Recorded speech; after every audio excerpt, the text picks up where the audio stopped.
Hey everyone, it's Alexander Robinson. Welcome to the channel. This is my review for A Quiet Place Part 1, which is a prequel set before the events of the first movie and takes place the first day of this alien invasion that turned the whole world silent. We follow a terminally ill woman, played by Lupita Nyong'o, who is dying of cancer, but also has to try and survive as long as she can from this alien invasion. When the first Quiet Place movie came out in 2018, it was a very novel concept. A horror movie where if you speak or make noise, you die. I found it to be really engaging and very suspenseful. However, the end of the movie kind of lost me once we see the identity of this force, and it's just a bunch of baby Cloverfield monsters, which didn't really impress me all that much. And I'm like, oh, it's just the Cloverfield monster, but it's attracted to noise. That's okay. That being said though, when The Quiet Place Part 2 came out, I fell in love with it. I found it to be infinitely better than Part 1, mainly because I already know to expect the alien creatures, and the second movie was more about how do we stop them. And the end of that movie left on a cliffhanger where it got me excited to see the final chapter. Let's see that third movie, let's kill these alien bastards once and for all. But no, we get a prequel, set on the first day, with new characters and a new location, and to be honest, I didn't really find it all that engaging. Now, based on all the other reviews I've read and watched for this movie, it seems like I'm in the minority, and the thing is, when I say I'm not engaged, that doesn't really mean the movie itself is bad, because it is very well directed. John Krasinski is not in the director's chair this time around. Instead, it's Michael Sarnoski who directed the Nicolas Cage movie Pig, which I didn't see. I've heard really good things about it, but the direction here is very solid. Having the movie take place in New York City, while it might feel a little tiresome, there are some good ideas for claustrophobia and just the fear of what's around the corner. It's like when I talked about Roland Emmerich's Godzilla movie. As a kid, the idea of turning a corner and seeing a monster is terrifying, especially in a place that's as huge as New York City. So admittedly, the tension is there, and there were points where I was just covering my ears, waiting for something bad to happen. The problem with the movie is that we already know what these creatures are capable of. We know how dangerous they are, and there's no mystery. Like, the best thing that worked about the first movie up until the reveal was that it was all mysterious. We didn't know what this unknown force was.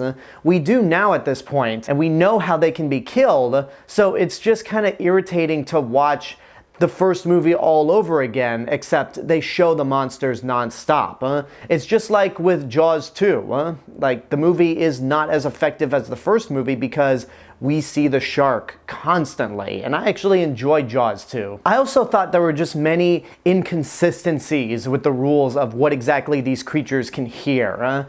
It's been a while since I've seen either Quiet Place movie. In fact, I've only seen each of them one time. But there's a scene in the movie where there's this giant engine going off. It's the loudest engine you could possibly hear, and there's a panic to get this thing turned off before the monsters arrive. They turn it off, everything seems fine, but then somebody rips their shirt, which you all know is more quiet than a loud engine, and then suddenly a monster shows up and kills somebody, and that is baffling. It doesn't make a whole lot of sense. And there's a lot of that happening in this movie, where the loudest noise possible doesn't attract the creatures at all, but yet the quietest sound brings them over in an instant, and it was frustrating to watch. That's ultimately a lot of where my frustration of this movie comes in. It's just kind of repeating the events of the first movie, but it's not as tense, and there's no mystery behind it this time. But there are still some good elements to it. I haven't talked once about any of the actors in the movie. Lupita Nyong'o is amazing as she always is, and her story is very simple, but considering the circumstances that she's going through and the state of the world, it's instantly relatable. And she gives a phenomenal performance. Joseph Quinn is fine. He does a decent job, but I didn't find his character to be all that interesting. The best character in the movie, honestly, was Lupita Nyong'o's cat.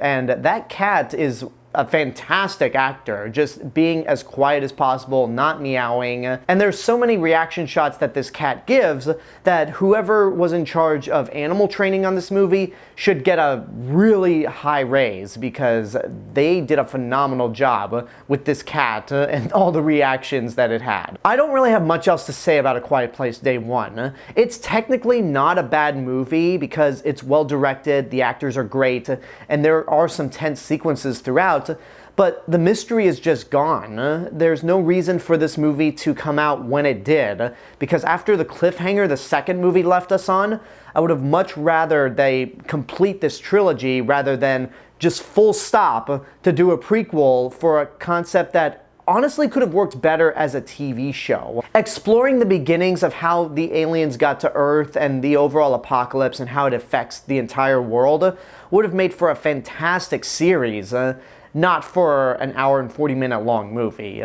So ultimately, I have to say watch at your own risk. And this is one of those movies where it makes me glad that I have this rating, because you should judge for yourself if you really want to go see this movie. If you love the first two Quiet Place movies, you'll like elements of this one, and you may even love the movie as a whole. But for me, I really wanted to see that third movie first before they expanded this world. Maybe over time, once we finally get part 3 and I go back and rewatch this movie, I'll have a bigger appreciation for it. But right now, it was just fine. That's the best I can say. It's not bad by all means, it's just fine for me. And there you go, that's my review for A Quiet Place Day One. I hope you enjoyed it. And before I go, I want to thank the YouTube members right here in my starter pack. If you want early access to all of my videos, you can join the YouTube membership for as little as $1.99 a month.